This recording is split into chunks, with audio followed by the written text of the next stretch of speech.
Hello everyone, I am Sapna Salar, Assistant Professor at Rajkumar Goyal Institute of Technology, Pharmacy, Ghaziabad. In today's video lecture, I will be taking up this topic, methods used in tracer techniques. So what are the different methods which can be used in the tracer techniques? Okay, so let's start with the first one, that is the precursor product sequence. So there are different methods which can be used. There are different techniques which can be used in the study of radioisotopes in to detect the pathways, to detect what what is the sequence of reactions that is occurring in the particular biogenetic pathway which we are interested in, which we are going to study. Okay. The biosynthetic pathway which we are going to study, which we want to study, the sequence of reactions which are occurring in it, and we want to detect, we want to know about the precursor which was involved, we want to know about the different metabolites which were involved, कौन सा precursor involved था, या कौन से intermediates जो थे वो involved थे, और किस टाइप का metabolite बना, कौन सा पाथवे उसने फॉलो किया. तो इस सब मेथड, इन सब चीज़ों को, इस सब इंफॉर्मेशन के लिए जो हम मेथड्स यूज़ करते हैं वो हैं different types of this tracer techniques. और उसमें फर्स्ट हमारा जो मेथड है that is the precursor product sequence. Okay, so precursor product sequence, what is this method all about, what happens in this method, how do we see the different what is the method. Let's see this. In this process, labeled form of the presumed precursor of the compound under study is fed to the plant. इस method में क्या करते हैं कि जो हमारा labelled precursor है, जिस प्रिकर्सर को, जो हमारा प्रिज्यूम्ड प्रिकर्सर है, according to the chemical constituents present in our plant, उसके अकॉर्डिंग हम अपना एक प्रिकर्सर जो है वो ले लेते हैं. प्रिज्यूम्ड प्रिकर्सर उसको बोलते हैं. ठीक है, उस प्रिकर्सर से हम स्टार्टिंग करते हैं और उस प्रिकर्सर को हम लेबल कर देते हैं विद द रेडियो आइसोटोप. ठीक है, लेबल कर देते हैं और फिर इस लेबल्ड प्रिकर्सर को, इस लेबल्ड कंपाउंड को हम फीड करते हैं अपने प्लांट में by using different feeding methods. ठीक है, फीडिंग मेथड्स जो हैं वो ऑलरेडी हम डिस्कस कर चुके हैं कि किस तरह से कौन से फीडिंग मेथड्स होते हैं जिसके थ्रू हम अपने प्रिज्यूम्ड प्रिकर्सर को अपने प्लांट के अंदर फीड कर सकते हैं. ठीक है, तो जो हमारा सूटेबल प्लांट पार्ट है, रिक्वायर्ड प्लांट पार्ट है, suppose it may be a root, it may be leaf, it may be stem, और it may be the flower petals. जो प्लांट पार्ट है उसके अंदर हम उसको फीड करेंगे और उसको स्पेसिफिक टाइम पीरियड के लिए छोड़ देंगे, सो दैट जो कॉन्स्टिट्यूएंट्स उसके अंदर बनने हैं, जो भी मेटाबॉलिक पाथवे हमारे प्रिज्यूम्ड प्रिकर्सर ने अडॉप्ट करना है, जिस पाथवे के थ्रू होते हुए वो हमारा जो मेटाबोलाइट है, जो सेकेंडरी मेटाबोलाइट बनना है प्लांट के अंदर, उसके बनने के बाद हम उस पर्टिकुलर सेकेंडरी मेटाबोलाइट को, the metabolite which we want to study, जिसका बायोसिंथेटिक पाथवे हम स्टडी करना चाहते हैं, उस कॉन्स्टिट्यूएंट को हम आइसोलेट कर लेते हैं, एक्सट्रैक्ट कर लेते हैं और आइसोलेट कर लेते हैं प्लांट के अंदर से. ठीक है, तो आइसोलेट करने के बाद isolation and purification. Okay, purified compound जो है उस कंपाउंड की हम फिर रेडियो एक्टिविटी को डिटर्मिन करते हैं. ओके, उसकी एक्टिविटी को डिटर्मिन करते हैं और मेजर करते हैं बाय डिफरेंट डिटेक्टिंग मेथड्स. लेकिन कभी और इसका जो इसको डिटर्मिन और मेजर करते हैं, और यूजुअली क्या होता है, जो उसके डिग्रेडेशन प्रोडक्ट्स होते हैं, ठीक है, मेटाबोलाइट को हम डिग्रेड करते हैं, उसको तोड़ते हैं, उसको जो मेटाबोलाइट है उसको ब्रेक करते हैं, उसको डिफरेंट स्मॉल मॉलिक्यूल्स में, तो उसको हम बोलते हैं डिग्रेडेशन स्टडीज़. तो डिग्रेडेशन स्टडीज़ से जो है हम इजीली उस मेटाबोलाइट को स्टडी कर सकते हैं, उस पर्टिकुलर सेकेंडरी मेटाबोलाइट को स्टडी कर सकते हैं. लेकिन कभी कभी क्या होता है कि जो डिग्रेडेशन स्टडीज़ हैं वो एक स्पेसिफिक एविडेंस, एक सफिशेंट एविडेंस हमको नहीं दे पाती हैं हमारे रेडियो एक्टिव कंपाउंड के बारे में. जो हमारा रेडियो एक्टिविटी हमारे कंपाउंड के अंदर प्रेजेंट है या नहीं, या अगर है तो कितनी है, वो कभी कभी जो है ये डिग्रेडेशन स्टडीज़ जो हैं वो हमको एविडेंस नहीं दे पाती हैं। और ऐसा क्यों होता है? ये डिग्रेडेशन स्टडीज़ जो हैं, ये मेजरमेंट जो रेडियो एक्टिविटी की है वो हम क्यों नहीं कर पाते कभी कभी? तो होता क्या है कि जो हमारा रेडियो एक्टिव लेबल्ड कंपाउंड है और जो रेडियो आइसोटोप उसके अंदर हमने इंसर्ट करके रखा है लेबल्ड कंपाउंड के अंदर, वो रेडियो आइसोटोप जो है, वो रेडियो एक्टिव सब्सटेंस जो है, वो क्या होता है कि वो जनरल मेटाबॉलिक पाथवे में एंटर कर जाता है। ठीक है, जो प्लांट का जो जनरल, प्लांट के अंदर भी मेटाबॉलिज्म होता है आपको मालूम है, तो प्लांट के जनरल मेटाबॉलिक पाथवे के अंदर एंटर कर जाता है और वो वहाँ पर अलग अलग कॉन्स्टिट्यूएंट्स के अंदर, वहाँ जो भी केमिकल कॉन्स्टिट्यूएंट्स वहाँ पर बन रहे हैं ड्यूरिंग मेटाबॉलिज्म, उन सब कॉन्स्टिट्यूएंट्स के अंदर भी वो डिस्ट्रीब्यूट हो जाता है। ठीक है, वहाँ पे भी प्रेजेंट होता है वो। तो इससे क्या होता है कि जो हम स्पेसिफिक स्टडी करना चाहते हैं, एक पर्टिकुलर बायोजेनेटिक पाथवे की जो स्टडी करना चाहते हैं, वो पॉसिबल नहीं हो पाती है। That becomes difficult to be determined, right? So see here I have written, in this case the specific labeling sequence is difficult to be determined, क्योंकि हम क्या चाहते हैं, हम तो एक पर्टिकुलर बायोजेनेटिक पाथवे को स्टडी करना चाहते हैं।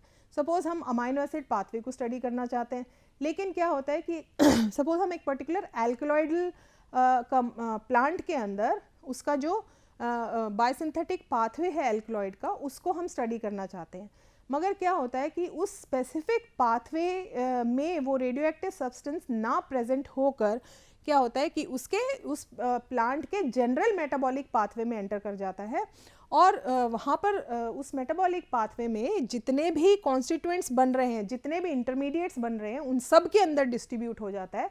तो हमको ये आइडेंटिफाई करना डिफ़िकल्ट हो जाता है कि जो हमने स्पेसिफिक लेबलिंग करी थी स्पेसिफिक बायोसिंथेटिक पाथवे के लिए, वो हम नहीं डिटर्मिन कर पाते। तो फिर इस केस में कि इसका सोल्यूशन क्या है? What can be the solution for this? इसका सोल्यूशन ये होता है, इसको रेक्टिफाई करने के लिए या इसको अवॉइड करने के लिए हम क्या कर सकते हैं कि डबल और ट्रिपल लेबलिंग एक्सपेरिमेंट्स परफॉर्म करते हैं। ठीक है, we use double and triple labelling experiments. अब डबल और ट्रिपल लेबलिंग एक्सपेरिमेंट्स क्या होते हैं? इसमें क्या होता है कि जो आइसोटोप्स हम यूज़ कर रहे हैं, रेडियो आइसोटोप्स जो यूज़ कर रहे हैं, वो हम अलग अलग आइसोटोप्स को भी यूज़ कर सकते हैं। एक पर्टिकुलर कंपाउंड को लेबल करने के लिए एक सिंगल आइसोटोप ना यूज़ करके हम डिफरेंट आइसोटोप्स को यूज़ कर सकते हैं। ठीक है, 1, 2 या 3 जितने रिक्वायर्ड हों उतने आइसोटोप्स को हम यूज़ कर सकते हैं, सो दैट हमको उसकी रेडियो एक्टिविटी डिटर्मिन करना आसान हो जाए।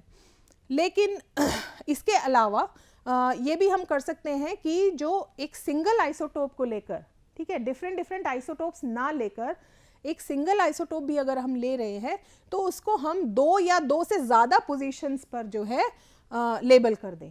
ठीक है, अपने मॉलिक्यूल के 2 या 2 से ज़्यादा पोजीशंस पर उसको लेबल कर दें, तो इसको हम बोलते हैं डबल और ट्रिपल लेबलिंग एक्सपेरिमेंट्स। अब इसको एक एग्जाम्पल से समझते हैं। यहाँ पर एक एग्जाम्पल मैंने दिया है, Nicotiana glauca. This plant Nicotiana glauca, इसमें जो ये एनाबेसिन है, this anabasine is an important chemical constituent of this plant Nicotiana glauca. ठीक है, और इस एनाबेसिन के अंदर हम स्टडी करते हैं फॉर्मेशन ऑफ पाइपरिडिन रिंग। ठीक है, anabasine which is an important chemical constituent of the plant Nicotiana glauca. तो प्लांट हमारा जो अंडर स्टडी है वो कौन सा है? Nicotiana glauca. ठीक है, इसके अंदर हम क्या स्टडी कर रहे हैं, हमारा एक्सपेरिमेंट क्या है कि हम इस प्लांट के अंदर एक केमिकल कॉन्स्टिट्यूएंट बनता है एनाबेसिन, जो कि एक इम्पॉर्टेंट केमिकल कॉन्स्टिट्यूएंट है। इस केमिकल कॉन्स्टिट्यूएंट के अंदर जो है ये पाइपरिडिन एल्कलॉइड है। Okay, anabasine is a piperidine alkaloid. अब इस पाइपरिडिन एल्कलॉइड में पाइपरिडिन रिंग की फॉर्मेशन को हम स्टडी कर रहे हैं कि what is the pattern of formation of this piperidine ring. Okay, now इसके लिए जो प्रिकर्सर होता है, जो प्रिकर्सर सब्सटेंस है, मतलब कि ये पाइपरिडिन रिंग और ये एनाबेसिन जो है कहाँ से बनता है? It is formed from lysine. ठीक है, तो लाइसिन जो है ये एज अ प्रिकर्सर एक्ट करता है for formation of the piperidine ring of anabasine. Okay, so अब इस लाइसिन को हम क्या करते हैं, क्योंकि ये हमने प्रिज्यूम प्रिकर्सर है हमारा, हमने इसको एज अ प्रिकर्सर लिया है लाइसिन को, तो इसको हम लेबल कर देते हैं C14 और N15 के साथ, ठीक है, C14 और N15 के साथ इसको लेबल कर देते हैं। और फिर इस लेबल्ड लाइसिन को जिसको हमने कार्बन 14 और N15 के साथ लेबल किया हुआ है, इसको हम फीड कर देते हैं इस प्लांट के अंदर, ठीक है, इस प्लांट के अंदर हम फीड कर देते हैं। अब हमने अपने लेबल्ड कंपाउंड जो हमारा लेबल्ड कंपाउंड जो है उसमें हमने 2 आइसोटोप्स यूज़ किए हुए हैं, C14 यूज़ किया है और N15 हमने यूज़ करा हुआ है। Okay, these are the 2 isotopes which we have used and we have fed this 2 isotopes into our labeled precursor, that is lysine. This is the precursor. अब यहाँ पर हम 2 अलग अलग एक्सपेरिमेंट्स परफॉर्म करते हैं अपने लाइसिन प्रिकर्सर के साथ, जो हमारा प्रिकर्सर है लाइसिन, इसके साथ हम 2 अलग अलग एक्सपेरिमेंट्स परफॉर्म करते हैं। देखिए, पहले हम इसको डिस्कस करेंगे। यहाँ पर क्या है कि हमने इस लाइसिन का ये, this is the structure of lysine. इस लाइसिन में हमने ये वाला जो कार्बन है, जहाँ पर आप ये स्टार देख रहे हैं, मार्क देख रहे हैं, इस कार्बन को हमने, this is the C2 carbon, okay, इसीलिए मैंने यहाँ पर 2 लिखा हुआ है, दिस इज C2 कार्बन। तो ये कार्बन जो है इसको हमने लेबल कर दिया, this is a radio isotope of carbon, that is C14। C14 से हमने इसको लेबल करा है और इसी के साथ ये जो अमाइन ग्रुप का जो नाइट्रोजन है इसको भी हमने लेबल कर दिया। ओके, प्लीज नोट दैट हमने इस वाले नाइट्रोजन को लेबल किया है यहाँ पर।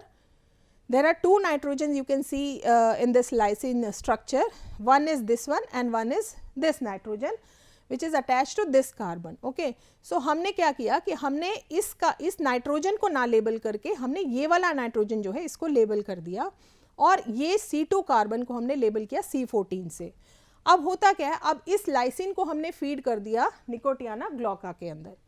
फीड करने के बाद जब हमने उसका पैटर्न स्टडी किया, जब हमने उसको एनालाइज किया, एनालिसिस के बाद हमको ये पता लगा कि जो एनाबेसिन बना उसके अंदर जो piperidine ring, this is the piperidine ring, ये जो पाइप्रिडिन रिंग बना है इसके अंदर जो ये C2 कार्बन जो हमने C14 से लेबल किया हुआ था, यहाँ पर तो ये लेबलिंग हमको दिखाई दी, मगर ये जो नाइट्रोजन इन्वॉल्व हुआ इस पाइप्रिडिन रिंग के बनने में, यहाँ पर हमको लेबलिंग नहीं दिखाई दी, जबकि हमने अपने प्रिकर्सर के अंदर N15 से लेबलिंग करी हुई थी।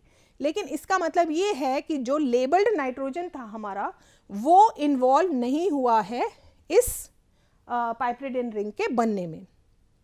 फिर दूसरे एक्सपेरिमेंट में हमने सिमिलरली हमने C2 को लेबल कर दिया C14 से, और फिर हमने टर्मिनल नाइट्रोजन जो है, ये वाला अमाइन ग्रुप जो है, इसका जो ये टर्मिनल नाइट्रोजन है इसको हमने लेबल किया अब की बार, ठीक है। C2 को तो ऐसे ही लेबल किया हमने C14 से, और जो ये वाला नाइट्रोजन है टर्मिनल नाइट्रोजन, इसको हमने लेबल करा।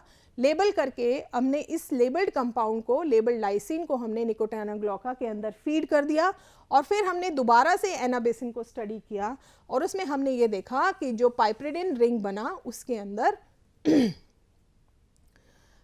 ये वाला कार्बन जो था यहाँ पर भी हमको लेबल्ड कार्बन दिखाई दिया, और ये जो नाइट्रोजन अब की बार इन्वॉल्व हुआ पाइप्रिडिन रिंग बनने में, दिस वाज आल्सो लेबल्ड। सो इससे हमने ये रिजल्ट डिड्यूस किया, हमने ये रिजल्ट निकाला, ये नतीजा इससे निकला कि जो टर्मिनल नाइट्रोजन है, ओके, लाइसिन का जो टर्मिनल नाइट्रोजन है, that was involved in the formation of piperidine ring and not this nitrogen, okay.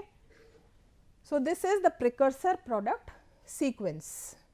So sequential analysis, इसमें क्या होता है, इसमें जो प्लांट है उसको कार्बन 14 लेबल्ड कार्बन डाइऑक्साइड के एटमॉस्फेयर में ग्रो किया जाता है। मतलब एक जो कार्बन डाइऑक्साइड जो हम यूज़ करते हैं इस प्लांट को ग्रो करने के लिए, वो C14 लेबल्ड होती है, रेडियो आइसोटोप C14 से लेबल्ड होती है। इसमें इस एटमॉस्फेयर में इसको ग्रो किया जाता है और फिर सीक्वेंस देखा जाता है, सीक्वेंस को एनालाइज किया जाता है कि किस सीक्वेंस में जो है केमिकल कॉन्स्टिट्यूएंट्स बने हैं।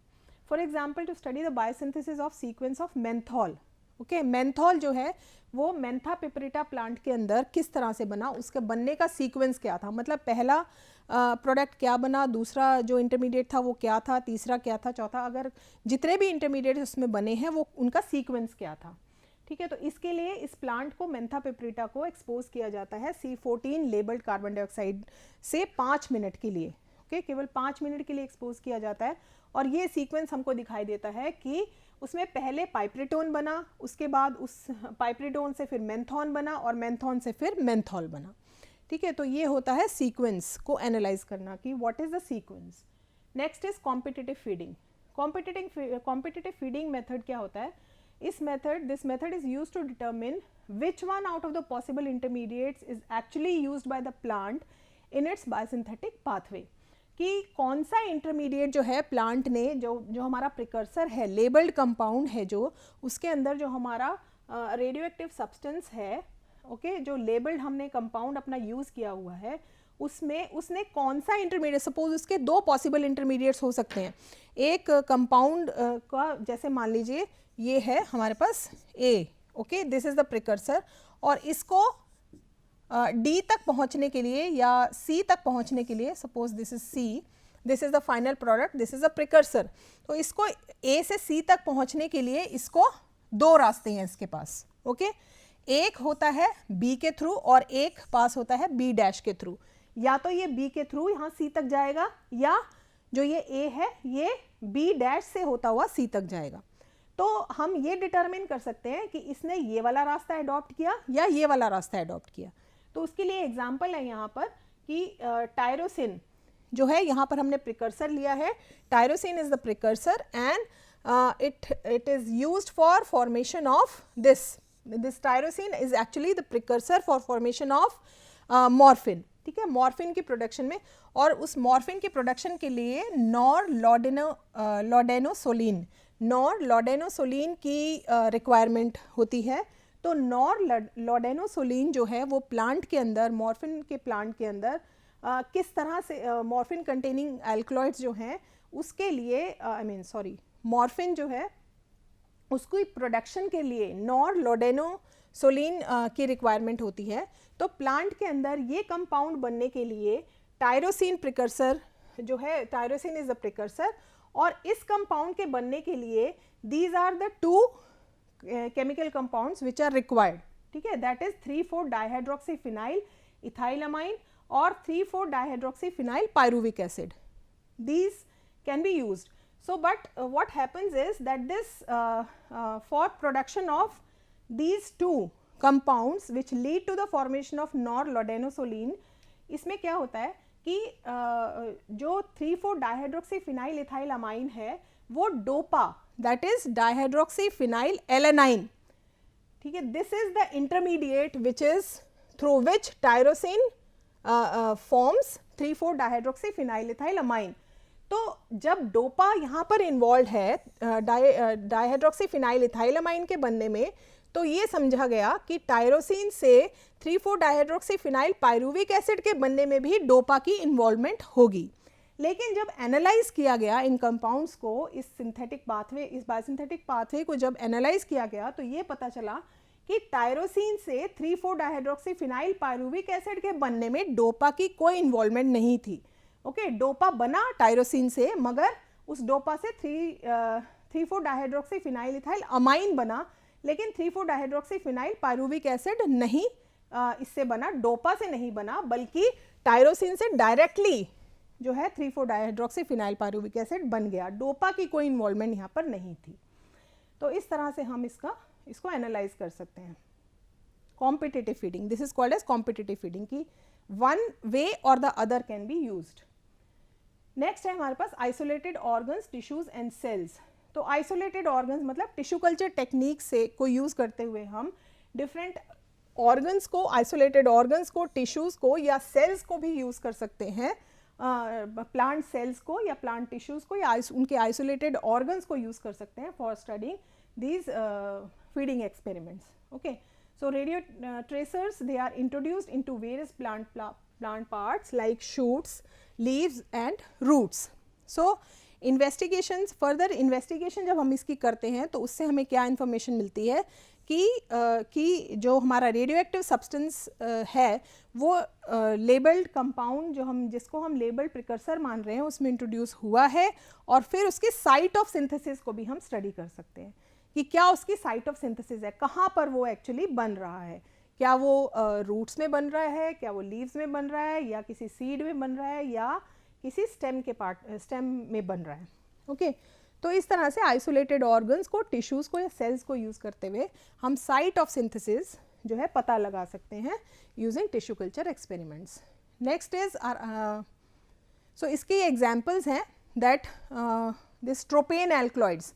ठीक है, ट्रोपेन एल्कलॉइड्स को अगर हम स्टडी करना चाहते हैं तो उसके लिए हम आइसोलेटेड रूट्स का यूज़ कर सकते हैं टिश्यू कल्चर एक्सपेरिमेंट में। इसी तरह से रोज़ ऑयल का इसेंशियल ऑयल है, rose oil is a volatile oil, so इसके बायोजेनेटिक पाथवे को स्टडी करने के लिए हम इसके पेटल डिस्क्स का यूज़ कर सकते हैं, पेटल्स का यूज़ कर सकते हैं। ठीक है, so these are the examples. Then grafting technique में क्या होता है कि हमारे यहाँ पर दो टर्म्स आपको दिखाई दे रही हैं, स्टॉक और सायन और ग्राफ्ट। ठीक है, स्टॉक होता है हमारा मेन प्लांट, और जो सायन होता है वो होता है हमारा प्लांट जो उसके साथ हमने किसी और प्लांट से हमने जो उस प्लांट का किसी और प्लांट का पार्ट हमने कट ऑफ करके उसको हम ग्राफ्ट कर रहे हैं अपने मेन प्लांट के ऊपर, उसको बोलते हैं सायन। ठीक है, किसी दूसरे प्लांट का जो पोर्शन है उसको कट ऑफ करके अपने मेन प्लांट के ऊपर हम ग्राफ्ट कर रहे हैं उसको बोलते हैं सायन या ग्राफ्ट, और जो मेन प्लांट है उसको स्टॉक बोलते हैं। अब इससे हम अपने ये प्लांट्स जो एग्जाम्पल है सिनकोना, मायरिस्टिका, मायरिस्टिका मतलब नटमेग जिसको हम जायफल बोलते हैं, सिनकोना प्लांट या सिट्रस प्लांट्स जितने भी हैं उनको हम इजीली स्टडी किया गया है इस मेथड से, ग्राफ्टिंग मेथड से। ग्राफ्टिंग मेथड यूजुअली आप जानते हो कि उसको इम्प्रूव्ड क्वालिटी, ठीक है, प्लांट्स की इम्प्रूव क्वालिटी या उनके जो उनका प्रोड्यूस है उसकी इम्प्रूव्ड क्वालिटी के लिए या यूज़ किया जा सकता है। ठीक है ना, या फिर न्यू वेराइटीज़ को इंट्रोड्यूस करने के लिए, न्यू वेराइटीज़ प्रोड्यूस करने के लिए ग्राफ्टिंग मेथड यूज़ किया जा सकता है। लेकिन ग्राफ्टिंग मेथड जो है बायोसिंथेटिक पाथवेज में या बायोजेनेटिक पाथवेज में भी इसको यूज़ किया जा सकता है। ठीक है, कैसे कि एक एग्जांपल यहाँ पर देखेंगे, यहाँ पर हमने सायन लिया है टोमेटो का, that is Lycopersicon. Okay, this is tomato, इसका हमने सायन लिया, और जो हमारा धतूरा प्लांट था, जो धतूरा प्लांट है हमारा, उसका हमने लिया स्टॉक। ठीक है, धतूरा का हमने स्टॉक ले लिया और टोमेटो का हमने सायन ले लिया, और स्टॉक के इस धतूरा स्टॉक के ऊपर हमने टोमेटो के सायन को ग्राफ्ट किया। तो हमने क्या देखा कि धतूरा के एल्कलॉइड्स बहुत अच्छी क्वांटिटी में प्रोड्यूस हुए। लेकिन दूसरे एक्सपेरिमेंट में हमने क्या किया, हमने सायन ले लिया धतूरा का, और जो स्टॉक हमने लिया वो ले लिया टोमेटो का। अब इस केस में क्या हुआ, क्योंकि मेन प्लांट टोमेटो था और उसके ऊपर हमने धतूरा सायन को ग्राफ्ट किया, तो यहाँ पर हमें क्या मिला कि जो एल्कलॉइड्स बने धतूरा के वो या तो बहुत ही कम थे, ट्रेस अमाउंट्स में थे, या बिल्कुल ही बने ही नहीं। तो इससे ये कंफर्म होता है कि जो धतूरा एल्कलॉइड्स के बनने में जो है धतूरा रूट्स का एक बहुत ही ज़्यादा इम्पॉर्टेंस है, कि अगर धतूरा रूट्स नहीं होंगे, because dhatura roots are the main sites of site for formation of the dhatura alkaloids. If there are no dhatura roots, the alkaloids will not be formed. फिर similarly एक और example है, grafting experiments of dhatura stramonium and dhatura ferox also show change in the alkaloids in the aerial parts. ठीक है, aerial parts में changes, aerial parts में जो alkaloids बनते हैं उसमें changes आ जाते हैं जब हम ग्राफ्टिंग करते हैं स्ट्रेमोनियम, धतूरा स्ट्रेमोनियम और फिरॉक्स दोनों स्पीशीज़ की। फिर जो कैनाबिस है हमारा plant, cannabis is otherwise an alkaloidal plant, लेकिन ये रेजिन्स भी यील्ड करता है, तो इसके रेजिन्स यील्डिंग स्ट्रेन्स जो हैं कैनाबिस की, और जो सिट्रस स्पीशीज़ के जो इसेंशियल ऑयल यील्डिंग स्ट्रेन्स हैं, सिट्रस स्पीशीज़ की जो इसेंशियल ऑयल यील्डिंग स्ट्रेन्स होती हैं, उनमें भी जो केमिकल कॉन्स्टिट्यूएंट्स बनते हैं उनमें जो ग्राफ्टेड प्लांट्स होते हैं उनके अंदर काफ़ी डिफरेंस रिपोर्टेड है। Okay, next is mutant strains.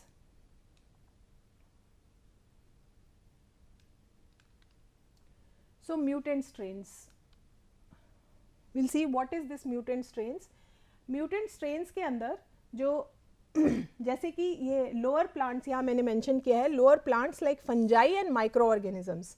तो ये जो फंजाई और माइक्रो ऑर्गेनिजम्स होते हैं, इनके अंदर जब म्यूटेशंस होती हैं, मतलब कि जो ये लोअर ऑर्गेनिजम्स हैं, जो म्यूटेशन से जो लोअर ऑर्गेनिजम्स बनते हैं, इनके अंदर जब म्यूटेशंस हो जाती हैं तो क्या होता है, इनके अंदर कुछ एंजाइम्स की कमी हो जाती है। There is a deficiency of some enzymes, और इन एंजाइम्स की डेफिशिएंसी की वजह से आपको मालूम है कि जो मेटाबॉलिक पाथवेज होते हैं लिविंग ऑर्गेनिजम्स के अंदर, वो एंजाइम कैटलाइज्ड होते हैं। ओके, एंजाइम्स की उसमें इन्वॉल्वमेंट होती है। तो अगर कुछ एंजाइम्स जो है उनकी डेफिशिएंसी हो जाए अगर उस लिविंग ऑर्गेनिज्म के अंदर, तो क्या होता है कि इसकी वजह से उनका जो मेटाबॉलिक पाथवे है वो रुक जाता है। ठीक है, it is stopped at that particular stage. अगर मान लीजिए कोई मेटाबॉलिक पाथवे वो फॉलो कर रहा है कोई कंपाउंड, तो वो जो है वो एक इंटरमीडिएट स्टेज के ऊपर कुछ इंटरमीडिएट्स बन जाएंगे, लेकिन कुछ इंटरमीडिएट्स बनने के बाद फर्दर वो मेटाबॉलिक पाथवे जो है कैरी ऑन नहीं होगा because of the deficiency of some enzymes in the mutant strains. So तब क्या होता है कि जब यहाँ पर ये किसी इंटरमीडिएट स्टेज पर जो मेटाबॉलिक पाथवे है, बायोसिंथेटिक पाथवे है, वो स्टॉप हो गया, तो उसमें हम क्या कर सकते हैं, आर्टिफिशियल सप्लाई करते हैं, आर्टिफिशियली सप्लाई करते हैं, एक्सटर्नली सप्लाई किया जाता है इंटरमीडिएट उस पर्टिकुलर स्टेज पर। और फिर जब हम ये इंटरमीडिएट इंट्रोड्यूस करते हैं प्लांट के अंदर आर्टिफिशियली एक्सटर्नली, क्योंकि ये यहाँ पर एंजाइम अवेलेबल नहीं है फर्दर प्रोडक्ट्स बनाने के लिए, फर्दर इंटरमीडिएट्स बनाने के लिए, तो हम इसको आर्टिफिशियली सप्लाई करते हैं। और जब हम आर्टिफिशियली सप्लाई करते हैं इंटरमीडिएट्स, तो हम क्या करते हैं, इसके अंदर अपना रेडियो आइसोटोप को इंट्रोड्यूस कर देते हैं। ओके, रेडियो आइसोटोप को यहाँ पर इंट्रोड्यूस कर देते हैं, और इस radio active, now this intermediate जो हमने इंट्रोड्यूस किया है आर्टिफिशियली, ये जो है इसमें लेबल्ड हो जाएगा, और उसकी हेल्प से फिर हम फर्दर बायोसिंथेटिक पाथवेज जो है डिटरमिन कर सकते हैं। तो इसमें क्या है, राई प्लांट का एग्जांपल है। राई प्लांट जो है उसके अंदर जब हम इस म्यूटेंट स्ट्रेन्स ऑफ क्लेविसेप्स पर्प्यूरिया, ये एक प्लांट है, एल्क्लॉइडल प्लांट है क्लेविसेप्स पर्प्यूरिया, इसके अंदर जब हम अपने अल्ट्रावायलेट इंड्यूस्ड म्यूटेंट स्ट्रेन्स है क्लेविसेप्स पर्प्यूरिया की, राई प्लांट के अंदर जब हम इसको इंट्रोड्यूस करेंगे, तो क्या होगा, यहाँ पर ब्लॉकेज हो जाएगी इस एल्क्लॉइड की, एग्रोक्लेविन की। ठीक है, और इस एल्क्लॉइड की एक्यूमुलेशन होना शुरू हो जाएगी, जबकि इस बायोसिंथेटिक पाथवे को फॉलो करने के लिए इस एग्रोक्लेविन की ज़रूरत है। तो क्या करेंगे, जब इस म्यूटेंट वेराइटी को हम फीड करेंगे एग्रोक्लेविन से, आर्टिफिशियली फीड करेंगे, तो नॉर्मल पाथवे जो है वो रीइंस्टेट हो जाएगा, दोबारा से फॉलो होना शुरू हो जाएगा। इसकी एडवांटेजेस क्या हैं, what are the advantages of these tracer techniques? जो रेडिएशंस एमिट होती हैं रेडियो एक्टिव सब्सटेंसेस से, वो ईजी टू डिटेक्ट होती हैं, and they can be measured with high precision. Okay, उसको ईजिली डिटेक्ट कर सकते हैं और आसानी से उसको मेजर कर सकते हैं। Radio tracers do not affect the physical and chemical properties of the system, system की फिजिकल और केमिकल प्रॉपर्टीज को अफेक्ट नहीं करते हैं radio tracers, and the method gives direct information about the amount of labeled species. The method gives direct information about the labeled species and no special models are required. इसमें कोई animal models, कोई special किसी और model की ज़रूरत नहीं होती है। And the radiation emitted is independent of the temperature and pressure. Temperature, pressure की involvement यहाँ पर नहीं होती है, independent होते हैं। So this is all about the tracer techniques. Thank you.